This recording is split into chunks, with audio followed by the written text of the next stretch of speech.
First story I want to tell you, what I'm going to do is try to tell the story of their lives and then draw some conclusions, some sort of practical lessons, is Mother Gavrilia. How many of you have seen this book? 7.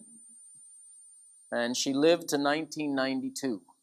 So she spanned the entire century. And I chose to pick the one who lived the longest to begin with. She was born in Istanbul, which of course she called Constantinople. She was born in 1897, and she lived there for the first 25 years of her life. She came from a rather large family. She was the last child, so she was the baby of the family, which means that she was spoiled, because all babies are spoiled. My daughter is the baby of the family, and my wife says in disgust sometimes, you give her anything she wants. And I always go, yes. And, the point is, she thinks it's an argument. Of course I give her everything she wants. I have 3 boys and waited 5 years for a girl. I'm not going to waste my time with her. I know, I kept praying for a girl because you don't have children when your boys grow up. You have visitors, but girls are always children. So I said, God, please, after all this work, I have to have one for the rest of my life. She lived in Constantinople for the first 25 years of her life. When she was born, and you find this in the lives of holy men and holy women, that mothers, in fact, someday I'm going to write a book on this. Mothers have insight into the character of their children that fathers don't seem to have.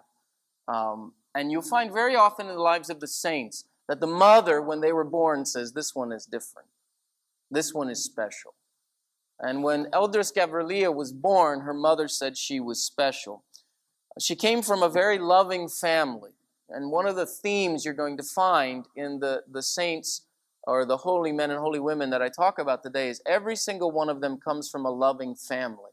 And each one in their spiritual counsels underscores the necessity of a loving family to develop children who are able to appreciate God's love. Her sister, Vasiliki, was sort of her instructress. And there are 2 sort of funny stories to give you an insight into how she was raised. When she was about 4 or 5, her sister said to her, she had done something wrong, as 4 and 5-year-olds do. I have a 5-year-old, I could give you stories of wrong things that they do. When we moved into our new house, my daughter, being the precocious one that she is, so all of a sudden she's gone. She had gone around to every single neighbor in the neighborhood. She's 5 now. Knocked on the door and introduced herself. And the first question was, do you have a 5-year-old girl I can play with? And we couldn't find her. She knew everybody in the neighborhood before we died. I wonder what they thought of us as parents, letting our 5-year-old go around to introduce. And she came home and found out all the kids in the neighborhood. So 5-year-old girls especially, can do very strange things. And her sister got a little bit upset at her and said, Gavrilia, God sees everything. And Gavrilia thought, she says, if I hide in the closet, does God see me there? And Vasiliki said, yes, he sees you there. And she said, if I get really small and I climb into a matchbox, does God see me there? Yes, God sees you there. And Gavrilia said, then I'm lost. Then it's all over for me. There's no hope. This concept of God seeing everything and God being everywhere becomes one of the constant themes of her life, given to her when she was 4. Another time she killed a fly, She slapped it and killed it, and her sister was very upset. And she looked at her with her finger and she pointed it in her face and says, can you make a fly? And Gabriela says, no. And her sister says, don't destroy what you cannot create. And this too, we'll see, is a theme that stays with her throughout her life. She loved nature. She loved the outdoors. In fact, when she was older, a friend was going to Constantinople, and Gabriela called her on the phone and said, When you get there, please greet the first cypress tree as you turn down a particular street. And tell that tree I said hello. So she had, and you see this thing, just a love for nature and a deep Eucharistic appreciation for the presence of God in creation. And this is going to be a theme that we're going to see in the lives of holy men and holy women, is they are able to see trees as manifestations of God's love and God's presence. And I hope by the end to talk to you a great deal about the way we look at the world. She was a good student, loved her studies. At the age of 15, however, she was threatened with being kicked out of school. And the teacher called her in and said, we're probably going to have to let you go. And she said, why? And she said, because you're destroying the social order of the school. And Elders Gabriela looked at her at the age of 15 and said, how? And she said, you're treating everyone the same. And this school will never function right if everyone's treated the same. So you have to start, and she couldn't do that. And we'll see this as a theme throughout her life as well, is this seeing everyone as the same and refusing to buy the social conventions that make distinctions among people on the basis of class or money or place in society. In fact, Elders Gabriela is always going to be drawn to the lowest, to those whom no one else cares for. Of course, in 1923, those of you of a Greek background know that that's an infamous year. What happened in 1923? Yeah, you have the exchange of populations, if you remember. So that her whole family left Constantinople and were brought to Thessaloniki in Greece. She was a very strong-willed woman. She's only the second female to enter the Greek university. So she didn't take no for an answer. She had a deep spiritual life, even as a young person. There are several accounts of her being healed. She was healed once by St. Demetrius. She apparently had malaria and was about to die. St. Demetrius came and healed her on the eve of his feast. And she also had an experience with an icon that was hanging in her room. And the icon all night kept her up by saying, Athens, Athens, Athens. And from that, and you're going to see this as a theme, she decided that that was God's way of telling her to go to Athens. She was reasonably smart, and if an icon says the name of a city all night, you can assume that you're supposed to go there. So, in 1932, she moved to Athens. And here we begin to see God just was leading her. She got a job as a nurse, and she began to minister to sick people. 5 years later, in 1937, she went to England. At this time, she's 40 years old. She has one banknote in her hand, and she goes to England. And her biographer says it was the beginning of her adventure in Christ. She didn't know why she was going to England, except that she understood that God had told her to go to England. So she gets to England. She's penniless. She has one banknote. She has no friends. She knows nobody. And she goes to the YWCA, which is at that time where people would go to stay. The YMCAs and YWCAs at that time, had rooms that people could stay in, sort of like a hotel. Some of them, you said, still do in Fort Worth. Most of them don't, but there are a few that still do. She looked on the wall and found a job listing, and she called the person, and the person said, well, I'll be by to pick you up in the morning. And she went out and sat and waited for this person to come pick her up. And an hour went by and they weren't there. 2 hours went by and they weren't there. 3 hours went by and they weren't there. 4 hours went by and they weren't there. 5 hours went by and they weren't there. Most of us would have gotten the idea that they weren't coming at this point, but she just stayed. And when she was asked later, weren't you upset? She said, no, because God has a plan. And I never worry about anything because God has a plan. And I just wait for God to reveal his plan to me. 7 hours later, the family that was supposed to hire her went driving by and saw her on the side of the road. And they stopped because they felt guilty. And they couldn't tell her that they didn't want to hire her, although they had decided that they weren't going to hire her because they felt guilty that she had stayed outside for 7 hours waiting for them, and it was the beginning of her employment. When asked about this, how did this happen, Eldris Gabriela said the angels were at work. And you'll find this throughout her entire life. She's always saying the angels were at work. She had this deep understanding that her steps were being guided by someone bigger than she, and that she was being protected. She never had a bank account.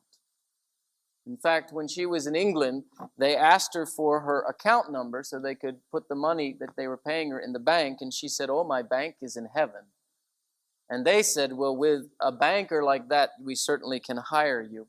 She lived in the modern world. She traveled over 4 continents. She visited more countries than you and I can name. And she never, ever wrote a check. She never had a bank account. She never kept money. Her goal was to give away everything she was given every day so that she could never sleep with money at night. No matter what her job was, her goal was always to give it away. And that's amazing if you think in our modern world of living without a bank account and yet not being destitute. She never had a night where she didn't have a place to stay. She never missed a meal. She traveled all over the world and she never had a bank account. Talk about faith. Talk about just faith, and we'll see how this develops. She went, when she was in England, she lived in various places. She was always helping the sick. And you see this. She ended up being a sort of nursemaid to an older lady. And this older lady had tremendous pain in her calves, tremendous pain in her legs. And Eldris Gavrilia at this time is really not trained in anything. But she is so upset by the pain that is in this older lady's leg that she has to do something. And so she begins to massage it. She begins to massage this lady's pain in her legs. And every day she just would massage the legs. And because of this love, she became one of the leading physiotherapists in the world. But it didn't begin with an academic study. It began, and this is what you see in her life, it began by her simply caring for a human being. And her love taught her. By the end of her life, people were coming from all over the world to get lessons in physiotherapy from her. Of course, physiotherapy was the beginning of physical therapy, is what we call it today. But it's striking that she learned it through love. And we're going to see this when she gets to India and works with the lepers in India. She lived in London during the bombing of the World War II, and she would never go to a bomb shelter, even though her friends would tell her to go to a bomb shelter. And she would say, "I'm not going. If it's God's will, the bomb will hit me no matter where I am. So I'm not going to run to the bomb shelter," even though her friends would tell her to go to a bomb shelter. And she would say, "I'm not going. If it's God's will, the bomb will hit me no matter where I am. So I'm not going to run to the bomb shelter. Sleep here. If God wants me to live, I'll live. If he wants me to die, the bomb shelter won't do me any good." And this kind of faith, Eldris Gabriela in her spiritual teaching says that you must understand that whatever happens to you either happens because God wants it to happen or because God allows it to happen. There's no other choice. So therefore, just accept it, give thanks, and move forward in joy. She says, how much time do we waste complaining about things we can't change? Getting angry at God. And you know, which modern saint, very striking, some of you know the lives of modern saints, which modern saint lived that in a way that's like unbelievable? Saint Nectarios, that's right. Thy will be done. Thy will be done. Thy will be done. Okay, and she lived that. And you're going to see what God is going to do because she never complained. I mean, it's a striking thing. She never complained because she accepted joyfully whatever God allowed to come to pass in her life. Now, she had a great sense of humor, and some of you will appreciate this, those of you of Greek heritage. She was working as a physiotherapist, and one of these proper English ladies came in to Greek lady, and asked her, "What nationality are you?" And she said, "Well, I'm from Greece." And this English, very proper lady said, "Tell me, honey, back home, do they wear shoes or do they walk barefoot? Back in your sort of barbarian land." And Mother Gavrilia, I mean, how would you answer that if you were a Greek? You know, you'd get upset and angry. How dare you say that? Don't you know that all of Western society is based upon what happened in Greece, you know? Instead of that, she said this. She said, "Well, let me tell you, 2,000 years ago, Greece was the most civilized nation in the world, and everyone went around barefoot or in sandals. But then we began to imitate you Europeans and began to wear shoes, and we lost our civilization. Now, unfortunately, we wear shoes." And the story is told, the doctor in the other side just burst out into just hilarious laughter because she had found a way to put this English woman in her place. After the war in 1945, she moved back to Greece, and as you know, after the war, Greece was tremendous suffering in Greece after the war. She moved to Athens and once again began to practice physiotherapy. At this time, she was the best in the entire country. She would earn up to 600 drachmas a day. But each evening, she would have no money. And people would ask, "Where did your money go?" And she would say, "I don't know." But of course, there were hundreds of people who had their rent paid or had shoes bought for them or food for their children. Because they asked her. There's a wonderful story. She gave free treatment and never refused. One of my favorite stories from her life. There's a little boy who came to her, 10-year-old, with terrible pain in his feet. And she came for like a year and a half. She would do her physical therapy and finally she said to him, "Son," she said with tears in her eyes, she said, I can't help you. I've done everything I know how. I've prayed as hard as I can. I can't help you with your pain. I'm sorry. I've never not been able to help anyone, but I can't help you. I'm so sorry." He said, "Oh, mother, that's okay. You took the pain away the first time I came, but I just like being with you." He said, "At home, there's bitter fighting and yelling. Here, there's peace, and this is the only place I feel love. So I just kept coming, and I didn't want to tell you that my feet didn't hurt because I was afraid you wouldn't let me come back." It's a wonderful story, and it gives us insight into her character. She adopted orphans, and you see this in the lives of 20th century saints. Almost all of them adopted orphans, took care of the orphans, and there were lots of orphans in Europe after World War II. And she traveled with them because if you know anything of England, would often bring the orphans. And so she would travel. She even she adopted a deaf and blind girl. And she actually traveled in 1950 to the United States. And she met with Martin Luther King, Rose Kennedy. She even went and met with Helen Keller and talked about what she had learned in terms of treating this blind deaf girl and what Helen Keller had been through. And once again, she didn't do any of this. She didn't wake up and say, "Oh, I want to meet important people." She said, "I want to love this little girl." And it was her love that opened doors all over the world. As she worked, when her spiritual children later would say, "How did you work?" she always faced an icon of Jesus washing the feet of the disciples. And all day long, she simply prayed the Jesus prayer.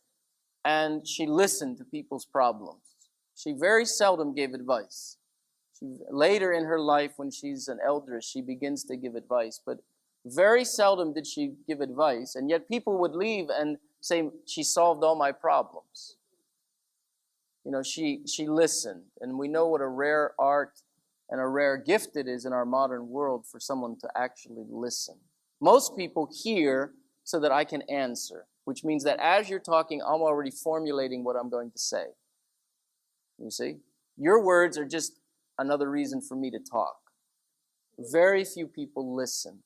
And we'll find in her life that it's this gift of listening that opens doors to people's hearts.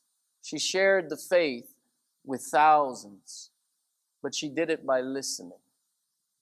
And she had a very, very deep mystical understanding of how to do that. Hopefully we'll have time. She listened with joy. Let me read to you the way that she listened. And I think there's a great lesson for us in this. One of her spiritual children asked her, how come you see people who are hurt and sick and poor, and yet you're always joyful? One of the things, those of us who are in the healing professions, we can tend to get jaded by the amount of misery that we see. Have you ever noticed that doctors especially can tend to be jaded, and they either shut themselves down emotionally so that they don't care, and that's why you go to some doctors and you can say, I'm dying, and he would say, ooh, that's interesting, because they can't handle the pain, because it wears them out. And so they have to, if you talk to doctors who go through medical school, very often they'll say there was a time when they couldn't take any more, and they just had to shut down and be a clinician. She never did. She was always incredibly joyful. And one of her spiritual children said, how do you do that? And this was her answer, and I want you to listen to this and see if you can't learn something like I have learned. She said, yes, I'm always joyful, because I love with all my heart those whom I see. I link their life with my own. Now, what is she saying there? I link their life with my own. She took their suffering into her heart. And we're going to break in there and pick up tomorrow on Holiness in the 21st Century, a lecture series by Father John Mack, delivered at the North Texas Orthodox Missions Conference in February of 2002. You can obtain copies from the North Texas Orthodox Missions website, ntom.org. That's ntom.org. Tell them you heard it on Ancient Faith Radio, and we would sure appreciate it. Well, join us again next time as Father John Mack takes up part 2 of Holiness in the 21st Century on Ancient Faith Radio. Timeless Christianity 24 hours a day. AncientFaithRadio.com.